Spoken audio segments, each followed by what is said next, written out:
Hey, I'm Scott, and I'm an American in Bangkok.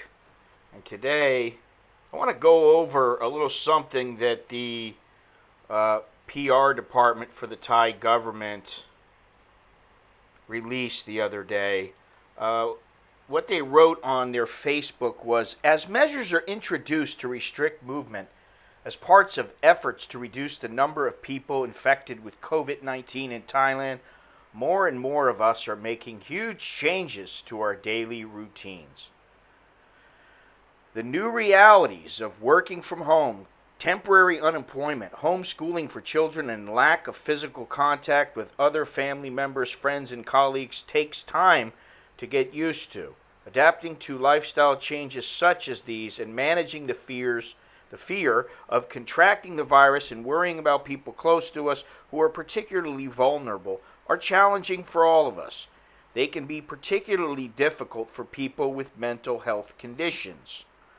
Fortunately, there are a lot of things we can do to look after our own mental health and to help others who may need some extra support and care. Here are some tips and advice that we hope you will find useful.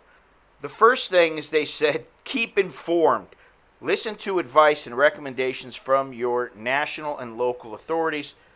Follow trusted news channels such as local and national TV and radio, and keep up to date with the latest news from @WHO Thailand or @WHO on social media.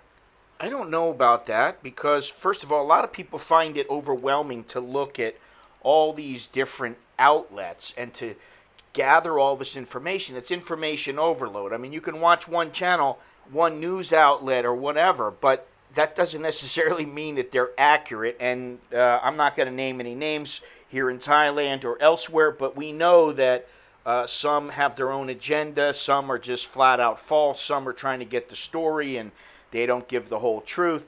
But number two is have a routine. Keep up with daily routines as much as possible or make new ones. Get up and go to bed at similar times every day. Keep up with personal hygiene. Eat healthy meals at regular times. Exercise regularly. Allocate time for working and time for resting. Make time for doing things you enjoy. Well, you should do these all the time anyway, but this is good advice.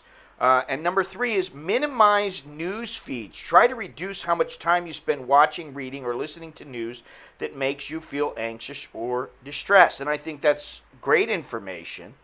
However, the first tip they gave was to keep informed and that you should be following your national and local authorities and your trusted news channels, whether they be TV, radio, or social media, or whatever. It also says seek the latest information at specific times of the day, once or twice a day if needed. That's a big one. It's okay to check the news once in a while, but you don't have to sit there for hours scouring through it. And also, you don't need to spend all day online checking the news and reading whatever information you feel might have to do with this situation. I think the best thing you can do is you just go on and say, and I have a little routine. I go on at about 8 o'clock and I just check the headlines. And if I see something that looks very important, then I read it. Otherwise, I'm off. And people send me stuff all the time, and I don't even want to read it until later that afternoon. And sometimes I read it, sometimes I don't. But I think that this is a pretty good one. But it also says social contact is important. If your movements are restricted, keep in regular contact with people close to you by telephone and online channels. Yeah, now we can't even keep close to our loved ones, which this is the thing that's going on here. First of all, you can't really work. There's a lot of people here who can't work, and not only in Thailand but elsewhere. A lot of people who can't work. They need to work. They need the money.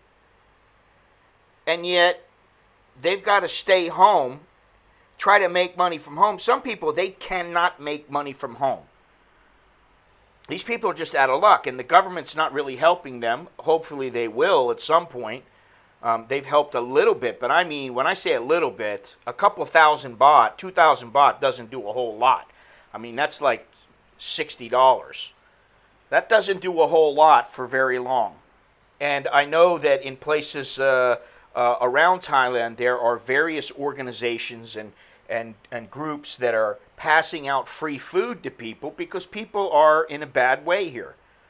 And so, all of these tips, while they may be good, at least some of the time, the only thing that's going to help is to open up and get people vaccinated, or vaccinate people and open up. And it doesn't seem like a huge number of people are starting to get vaccinated now, and it's ramping up. It seems like, to me, from the numbers I've looked at, that they've pretty much stayed consistent.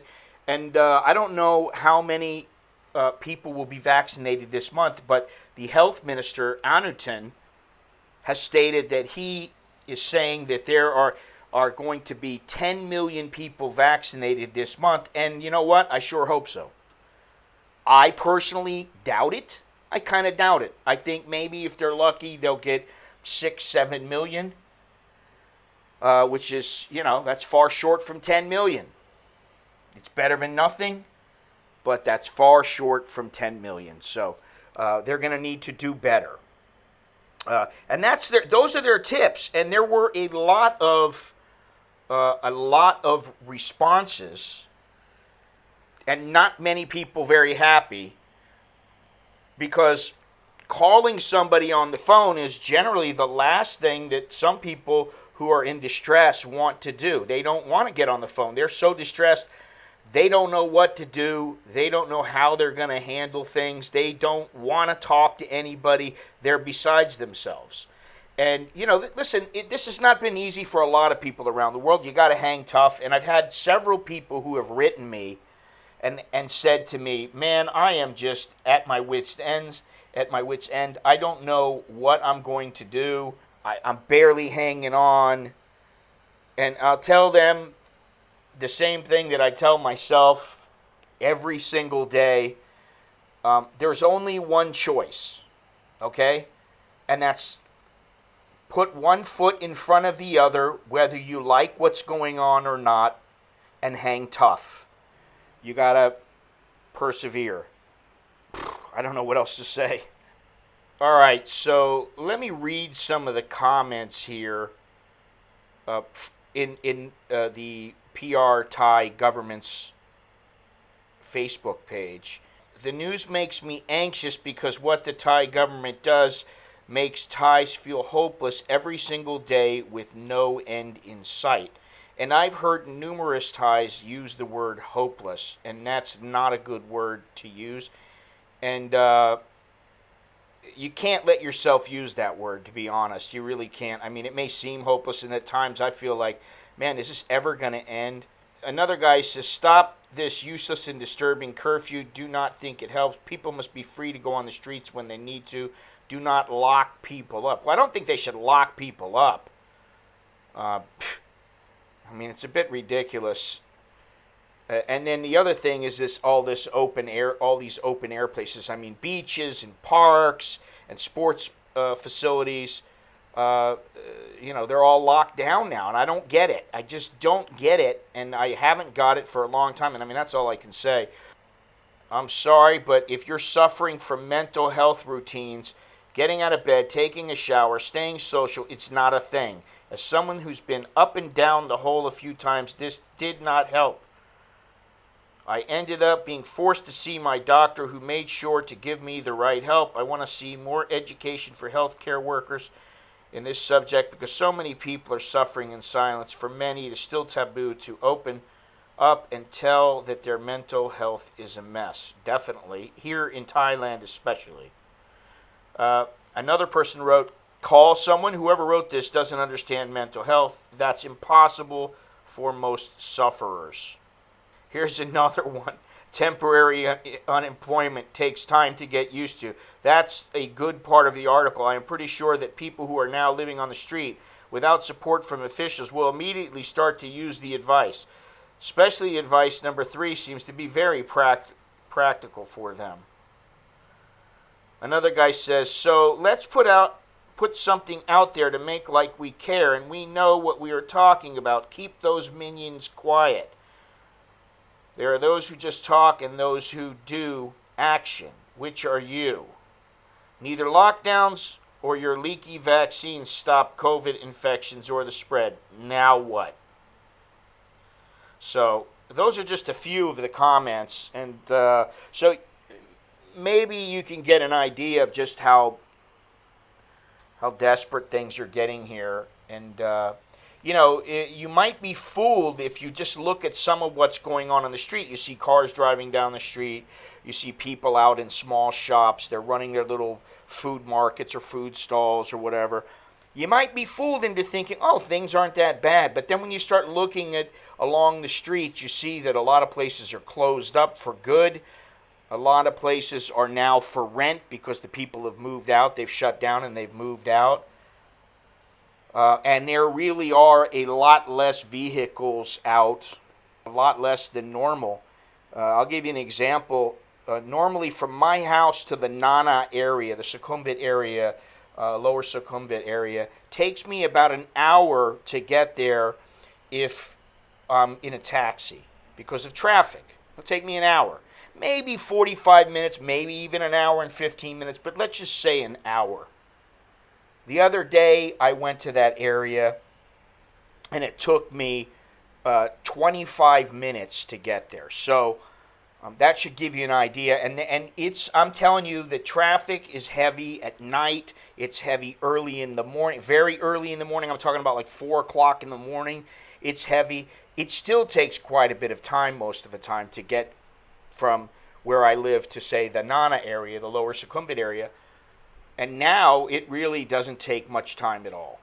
So things are definitely, people are suffering here, and I don't know that these tips are the greatest tips to be releasing, because people are kind of like, oh yeah, well that's going to help so much. We're beyond the point of no return now, and there are just so many people in a bad way. And if you don't think they are, look around for some videos from Pattaya and take a look and see how many people are sitting around in parking lots waiting for food handouts. That's all I have for today. Hang in there, and I guess until next time, I'm Scott. I'm an American in Bangkok. Chok di leo jerken mai. That's good luck. And see you later. Please remember to click thumbs up, subscribe, leave a comment. Let me know what you think about this. And I'll see you when I see you.